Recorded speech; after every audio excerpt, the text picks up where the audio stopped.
মুখ্যমন্ত্ৰী ডাঙৰীয়া, মই শুনিছোঁ আপুনি বোলে কিবা ক্লিন কৰি দিয়ে, কৰক, নিশ্চয় ক্লিন কৰক। আমি এই প্ৰতিবেদনটো চাই লওঁ আহক পোনপ্ৰথমে। পাচলিৰ ব্যৱসায় যদি 200 টকা নেদা কালিৰ পৰা ইয়াতে মিয়া বহ, মিয়া আমাক 200 টকাকৈ দিব, মিয়া আমাক চব্জি খুৱাব, মিয়া আমাক পাচলিত ফ্ৰীত দিব, মিয়া আমাক মাংস মাছ এনে ফ্ৰীত দিব, আমি পইচা নিদিওঁ। সেইটো কিবা যুক্তি হ'ল নেকি? প্ৰতিদিনে 200 টকাকৈ, মাহেকত 6000 টকা। 6000 টকা আমি গেলামাল দোকানৰে ভাড়া নিদিওঁ। একোখন পাচলিৰ ঠেলাই প্ৰতি 200 টকাকৈ দিব লাগিব গুণ্ডা টেক্স। মাংসৰ দোকানীৰ বাবেও একেই কৰ ধাৰ্য লোকেল গুণ্ডাৰ। টকা নিদিলেই মাৰধৰ, মাতে পৌৰ নিগমকো। আমি 200 টকা আমি দিব নোৱাৰোঁ। সেনেকুৱা কাৰণতে আমাক মোক কালি এটা ঠেলা মাৰি দিছে, সেই তাক মাৰিছে, সন্মুখীক মাৰিছে। লোকেল গুণ্ডাৰ গুণ্ডাৰাজ চলিছে মহানগৰীৰ বেলতলা ছাৰ্ভেৰ পাচলিৰ দোকানত। বেলতলা ছাৰ্ভেৰ লোকেল গুণ্ডাক লাগে পাচলি বজাৰৰ পৰা গুণ্ডা টেক্স।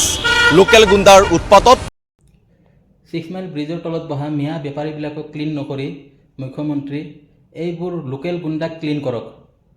এইবোৰ মানুহ সমাজত থাকিলে আমাৰ অসমীয়া সমাজে কেতিয়াও আয় উন্নতি কৰিব নোৱাৰিব, আৰু এইবোৰ সমাজত থাকিলে আমাৰ থলুৱা মানুহখিনি বেপাৰ বাণিজ্য কৰি খোৱাত বহুত অসুবিধা হ'ব।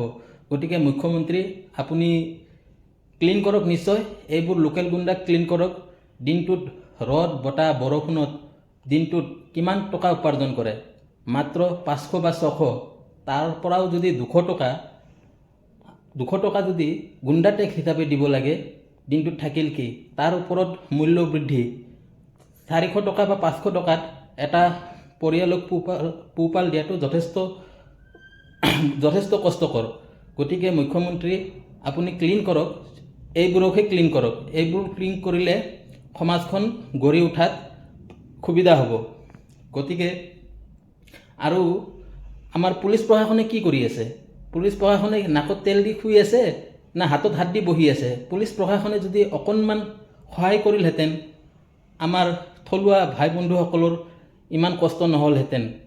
আৰু মুখ্যমন্ত্ৰী ডাঙৰীয়াক ক'ব খোজোঁ, আপুনি ক্লিন কৰক, এইবোৰ লোকেল গুণ্ডাক ক্লিন কৰক, যাতে আমাৰ সমাজখন গঢ়ি উঠাত সুবিধা হয়। আৰু মুখ্যমন্ত্ৰীক ক'ব খোজোঁ বা আহ্বান কৰিছোঁ, অনুৰোধ কৰিছোঁ যে আপুনি মিয়া বেপাৰী ক্লিন নকৰি এইবোৰ লোকেল গুণ্ডাক ক্লিন কৰক। ক্লিন কৰিলে আমাৰ সমাজখন ভাল হ'ব আৰু আমাৰ থলুৱা মানুহখিনি কাজ কৰ্ম কৰি খোৱাত সুবিধা হ'ব।